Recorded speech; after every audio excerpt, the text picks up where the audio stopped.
Hi friends, எல்லோருக்கும் வணக்கம். எல்லோரும் எப்படி இருக்கீங்க? நல்லா இருக்கீங்களா? இன்றைக்கி அந்த கதையோட அடுத்த பக்கம் தான் பார்க்க போகிறோம். அதுக்கு முன்னாடி நீங்கள் செய்ய வேண்டிய விஷயம் என்ன அப்படின்னு கேட்டிங்கன்னா, மறக்காமல் இந்த சேனலை சப்ஸ்கிரைப் பண்ணிக்கோங்க. கீழே இருக்க பெல் பட்டனையும் கிளிக் பண்ணுங்கள். அப்போ தான் நான் போடுற வீடியோஸ் எல்லாமே உடனுக்குடன் நோட்டிஃபிகேஷன்ஸ் வரும். சும்மா இருக்காமல் சேனலை சப்ஸ்கிரைப் பண்ணிவிட்டு வீடியோ பாருங்கள் ஃப்ரெண்ட்ஸ். வாங்க நம்ம கதைக்குள்ளே போகலாம். அதுக்கப்புறம் நான் யோசித்த விஷயம் என்ன அப்படின்னா, சரி நம்ம அண்ணன் வீட்டுக்கே போயிடுவோம் அப்படின்னு சொல்லிட்டு யோசித்தேன். எப்படின்னா, நான் வேலை பார்க்குற இடத்துல இருந்து ஒரு 1 கிலோமீட்டர் தூரத்தில் தான் எங்கள் அண்ணன் அண்ணி எல்லாருமே இருந்தாங்க. அம்மா வெளியூரில் இருந்ததுனால நான் ஹாஸ்டலில் தங்கி தான் வேலை பார்த்துக்கிட்டு இருந்தேன்.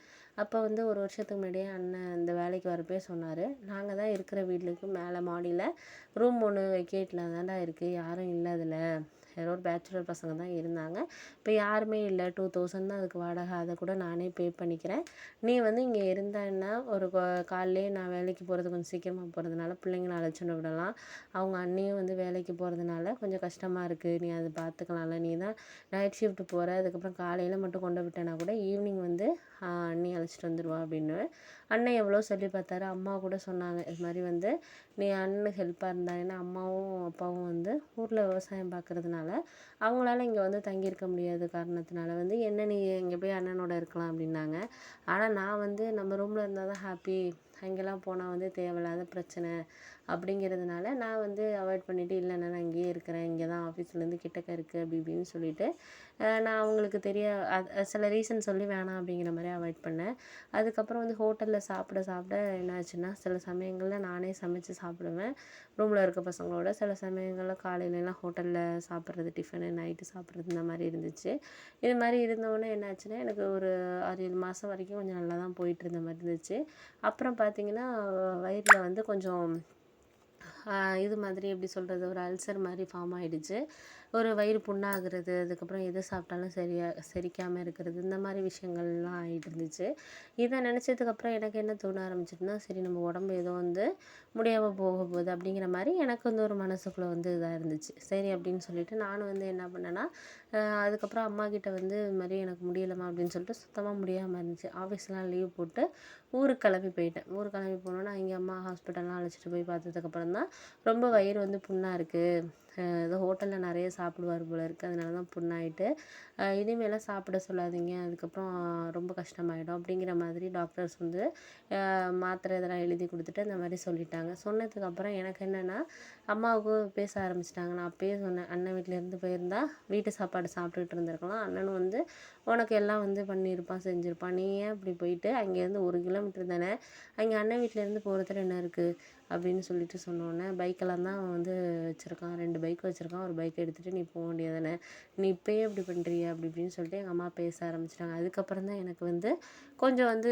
மனசளவில் கொஞ்சம் எனக்கு புரிய ஆரம்பிச்சிச்சு. சரி, ஓகே, நம்மளுக்கு இது இருக்கிறது சரியா இல்லை, அவங்க சொல்கிற மாதிரி நம்ம இன்னும் கொஞ்சம் அண்ணன் வீட்டிலே இருக்கிறது தான் நல்லது அப்படிங்கிற மாதிரி அதுக்கப்புறம் முடிவு பண்ணிவிட்டு, அதுக்கப்புறம் நானே சரி ஓகே அதுக்கப்புறம் வரேன்னு அப்படின்னு சொல்லிட்டு ஒரு வாரம் ஊரில் ரெஸ்ட் எடுத்துகிட்டு அதுக்கப்புறம் நான் வந்தேன்.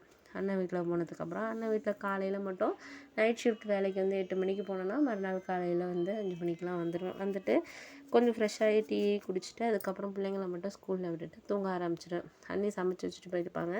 அது மதியானத்தில் சாப்பிட்டுட்டு அதுக்கப்புறம் கொஞ்சம் தூங்கிட்டு ஈவினிங் அதுக்கப்புறம் பிள்ளைங்கள போயிட்டு ஒரு 5 மணிக்கெலாம் நானே பக்கத்தில் தான் ஸ்கூல் இருக்குனால 2 பிள்ளைங்களையும் போய் அழைச்சிட்டு வர்றது அப்படிங்கிறதுனால அண்ணனுக்கும் அன்றைக்கி கொஞ்சம் ஹெல்ப்ஃபுல்லாக இருக்குது. இதுக்காக அவங்க கொஞ்சம் சீக்கிரம் வர்றதில்ல. அப்புறம் நைட்டு அவங்க 6 மணிக்கு டிஃபன் இதெல்லாம் செய்ய ஆரம்பிச்சிருவாங்க. செஞ்சுட்டு நான் 8 மணிக்கு சாப்பிட்டுட்டு திருப்பி கேப் வந்துடும், வேலைக்கு போக ஆரம்பிச்சிடுவேன். ஓரளவு நல்லா தான் போயிட்டு இருந்துச்சு. ஏன்னா முன்னாடி நான் இருந்ததும் அப்புறம் கொஞ்சம் கொஞ்சம் அவங்க கொஞ்சம் இது பண்ண ஆரம்பித்தாங்க. அதுக்கப்புறம் அண்ணனும் கொஞ்சம் சப்போர்ட்டிவ் எனக்கு இருந்துச்சு.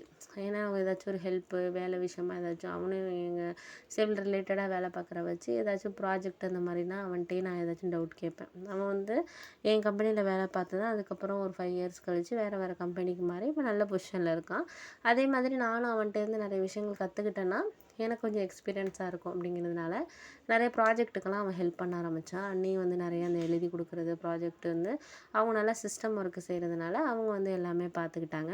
அதுக்கப்புறம் அம்மாவும் இடையில வந்தாங்க, ஒரு வாரம் தங்கியிருக்கிறது, பிள்ளைங்கள பார்த்துக்கிறது. ஏன்னா அண்ணி வந்து ஒரு சிஸ்டம் கம்பெனியில் ஐடி கம்பெனியில் வேலை பார்த்ததுனால அவங்களுக்கு எப்படின்னா சில சமயங்களில் வந்து செமினார்ஸ் இதெல்லாம் வெளியூரில் 2 நாள் 3 நாள் போடுவாங்க.